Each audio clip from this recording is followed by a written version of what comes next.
नेपाल से जुड़ी बड़ी अपडेट के साथ शुरुआत करेंगे। यहां पर आर्मी हेडक्वार्टर के बाहर जेन ज़ी ने प्रदर्शन किया है।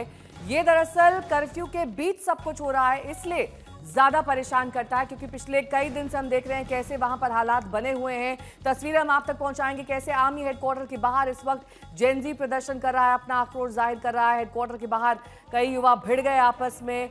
अब युवाओं की मांग है कि राष्ट्रपति भवन में ही बातचीत हो। हाम्रो सरले भने जस्तै फेरि जेनजी बसेको छैन, त्यसको लागि अझ फेरि जेनजी यो भन्दा कडा भएर आउँछ है। फेरि यो भन्दा फेरि सेनाको होइन नि, फेरि जेनजी यदि यसको फाइदा पकाउन तयार छौं। राजनीतिक दलले यहाँ फाइदा उठाउन खोज्यो भने हामी कफन माडेर सडकमा आएको फेरि पनि हरेक लोकतन्त्रका स्वतन्त्रताका पक्षधरहरूलाई कफन माडेर सडकमा आह्वान गर्न चाहन्छौँ। हामीले यो देशमा राष्ट्र संस्थाका लागि हामी यी भ्रष्टहरूलाई फाल्न चाहन्छौँ। हामीले यही व्यवस्थामा सुधार खोजेको हो सर। हामी पुरानो सामन्ती व्यवस्थाका लागि लडेको होइन, यो कुरा हेक्का राख्नुपर्छ। हामी कुनै पनि यो देशमा दासत्व स्वीकार गर्दैनौँ। हामीले दासत्वका लागि आन्दोलन गरे। पंकज, ये युवा दरअसल क्या कह रहे हैं, क्योंकि नेपाली भाषा में आप समझा सकेंगे बेहतर कि इनकी क्या मांगे? इस समय आर्मी हेडक्वार्टर के जो बाहर है वो काफी बवाल मचा हुआ है। जो जेन ज़ी के अलग अलग समूह हैं वो अपनी बातों को हेडक्वार्टर के भीतर वो ले जाना चाहते हैं, पहुंचाना चाहते हैं, लेकिन वहां भीतर में अभी सुशीला कार्की और दुर्गा परसाई के बीच में वहां बातचीत चल रही है। इसी बात को लेकर जो है युवाओं में बड़ा आक्रोश है। उनका कहना है कि दुर्गा परसाई को लेकर खासकर उनकी आपत्ति है कि दुर्गा परसाई को क्यों वहां पर ले जाया गया। हम राजतंत्र बिल्कुल भी नहीं चाहते जिसमें हम ये जो जेन ज़ी का प्रदर्शन हुआ था वो राजतंत्र के लिए नहीं हुआ था बल्कि लोकतंत्र के लिए हुआ था। हमारी मांग लोकतंत्र को लेकर है और सिर्फ कुछ उनका ये भी आरोप है कि आर्मी वाले कुछ चुनिंदा समूह को ही वहां बुला के बातचीत कर रहे हैं। इस तरह से काम नहीं चलेगा। साथ ही वहां युवाओं का ये भी कहना है कि जो आर्मी हेडक्वार्टर के भीतर लोग अपने अपने फायदे के लिए राजनीतिक रोटियां सेक रहे हैं उसको तत्काल बंद करना चाहिए, राष्ट्रपति को सार्वजनिक करना चाहिए और राष्ट्रपति भवन चाहे वो कैसा भी जला हुआ अवशेष बचा हो, लेकिन वहीं पर ग्राउंड में इनकी बातचीत खुले में होनी चाहिए। आर्मी के जो हेडक्वार्टर के भीतर है कई तरह के षड्यंत्र हो सकते हैं, ऐसा अब आरोप लगने लगा है यहाँ पे। इसी बीच में यहाँ काठमांडू में अलग अलग जगहों पर फिर से प्रदर्शन छोटे समूह में जो है वो प्रदर्शन भी शुरू हो गया। अभी खबर आई है कि नया बानेश्वर में है और विभिन्न जो कॉलेज के छात्र हैं वो संविधान बचाने को लेकर हाथों में तख्तियां लेकर इस समय बाहर निकल रहे हैं। अब ये सवाल भी यहाँ पर है कि आखिरकार जब कर्फ्यू लगा हुआ था तो इस तरीके से प्रदर्शन चाहे छोटी संख्या हो चाहे बड़ी संख्या हो कैसे संभव हो पा रहा है? ये कर्फ्यू में दोपहर के समय जो ढील दी गई थी उसके कारण से भी ये हो रहा है। छोटे छोटे समूह में ये जो छात्र हैं वो जा रहे हैं, कॉलेज के छात्र वहां पर तख्तियां लेकर संविधान बचाने की बात वो लोग कर रहे हैं, इस व्यवस्था को बचाने की बात कर रहे हैं। और जो कुछ समूह के तरफ से इस संसद विघटन की बात हो रही है, संविधान को बदलने की बात हो रही है, उसके विरोध में धीरे धीरे यहाँ स्वर जो है वो उठने लगा है। राजनीतिक दल के नेता भी बोलने लगे हैं और उनके जो दूसरे संगठन जो उनके छात्र संगठन है उनके लोग भी अब प्रदर्शन में 10-15 की संख्या में ही है, लेकिन इस तरह की फोटो जो सोशल मीडिया पर वो लोग डाल रहे हैं अपने प्रदर्शन की। ठीक है, बने रहे हमारे साथ। इस बीच वीरगंज नगर पालिका पर भी प्रदर्शनकारियों का गुस्सा फूटा है। वहां का हाल बता रहे हमारे संवाददाता रोहित सिंह, देखिए उनकी ये रिपोर्ट।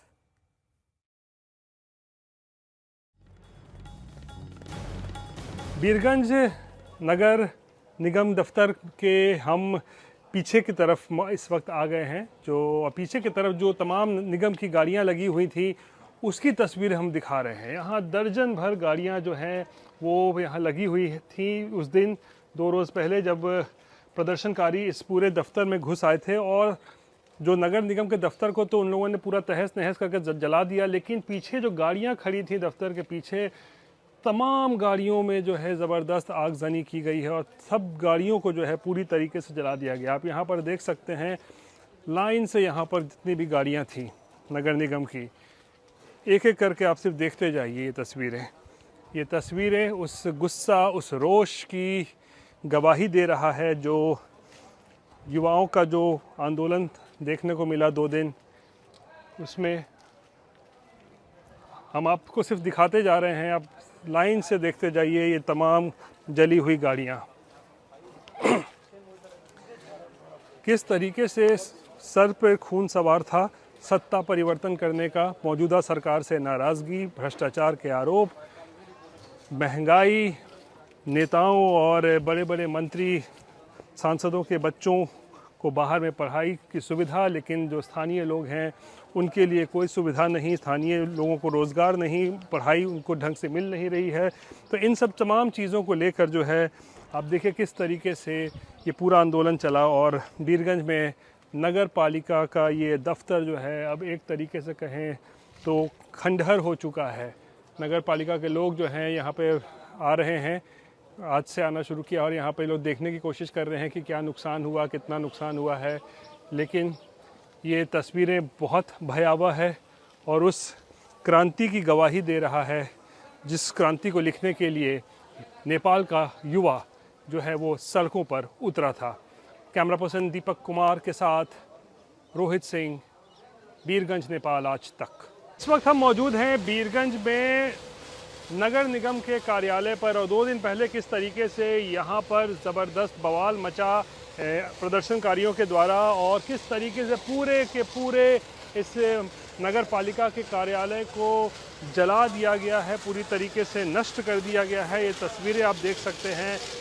खून सवार था प्रदर्शनकारियों के सर पर और इसीलिए इस तरीके से जो है बड़े बवाल को जो है वो अंजाम दिया गया था। ये सब देखिए, ये सब अलग अलग जो कमरे हैं इस नगर निगम कार्यालय के, म्यूनसिपैलिटी का दफ्तर जिसे कहा जाता है। देखिए सब कुछ भी यहाँ नहीं बचा हुआ है, सब कुछ जल के खाक हो चुका है। आप लोग क्या सफाई करवा रहे हैं क्या इसको? सफाई करवा रहे हैं, बार सफाई करा रहे हैं, अंदर सफाई नहीं करा रहे हैं। अंदर के इसको जायजा लिया जाएगा, उसके बाद सब कुछ नष्ट हो गया है, सब कुछ नष्ट हो गया, कुछ नहीं बचा है। नहीं एक बचा। पेपर, एक फाइल नहीं बचा हुआ है, कुछ नहीं बचा हुआ है। ऊपर में वो था कि योजना शाखा, जैसे नक्शा बनाने वाला घर का स्ट्रक्चर वो है, इंजीनियरिंग शाखा था उसमें, वो भी सब जल के नष्ट हो गया है। टॉयलेट तक नहीं छोड़ा गया है, सब कुछ जल के नष्ट हो गया। यहाँ भी देखिए ज़रूरी कुछ कागजात जो हैं वो ये Birganj municipality proposal for Meena Bazaar development committee का कुछ रिपोर्ट है। ये सब भी देखिए किस तरीके से यहाँ पे नष्ट किया गया है। ऊपर चल के हम देखने की कोशिश करते हैं कि ऊपर क्या हालात हैं। देखिए इस नगर निगम के दफ्तर के फर्स्ट फ्लोर पर हम अब इस वक्त पहुँच चुके हैं और यहाँ पर देखिए क्या हाल है। फर्नीचर्स जो है, टेबल कुर्सियाँ, सब चीज़ को जो है तोड़ फोड़ कर दिया गया है। इधर देखिए इस कमरे में यहाँ भी सारे शीशे तोड़ दिए गए हैं, जो पेपर थे, कागजात थे, फाइल्स थी, उनमें आगजनी कर दी गई है। यहाँ भी पूरी तरीके से ये देखिए, ये जो अलमीरा था, अलमीरा में ज़रूरी दस्तावेज़, कागजात, सब कुछ नष्ट, सब कुछ ध्वस्त। यहाँ पर एसी है, ये एसी लगा हुआ था ऊपर, एसी को यहाँ तोड़ फोड़ करके आग बुझा के हवाले कर दिया गया। तो ये तस्वीरें अपने आप में सब कुछ बता रहा है कि किस तरीके का ये आंदोलन रहा था 2 दिनों तक, किस तरीके से काठमांडू समेत नेपाल के कई इलाकों में ज़बरदस्त आगजनी, ज़बरदस्त हिंसा हुई और सरकारी संपत्ति को किस तरीके से भारी नुकसान पहुंचाया गया है। कैमरा पर्सन दीपक कुमार के साथ रोहित सिंह, बीरगंज, नेपाल आज तक।